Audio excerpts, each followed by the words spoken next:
বিশ্বকর্মা পুজো উপলক্ষে বহরমপুরে অগ্নি নির্বাপন অফিসে অনাথ ছেলে মেয়েদের হাতে পড়াশোনার সামগ্রী তুলে দেন। মঙ্গলবার দুপুরে মুর্শিদাবাদের বহরমপুর অগ্নি নির্বাপন অফিসে বহরমপুরের দুটি হোম থেকে প্রায় 150 জন অনাথ ছেলে মেয়েকে তারা তাদের অফিসে ডেকে নেন। অনাথ ছেলে মেয়েদের সকালে টিফিন করিয়ে স্কুল ব্যাগ সহ অন্যান্য পড়াশোনার সামগ্রী তাদের হাতে তুলে দেন। শেষে অসহায় বাচ্চাদের দুপুরের আহারেরও ব্যবস্থা করেন তারা।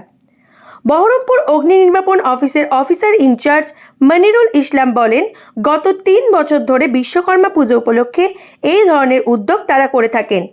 এবছরেও সারাদিন অনাথ ছেলে মেয়েদের সাথে তারা কাটাতে চান।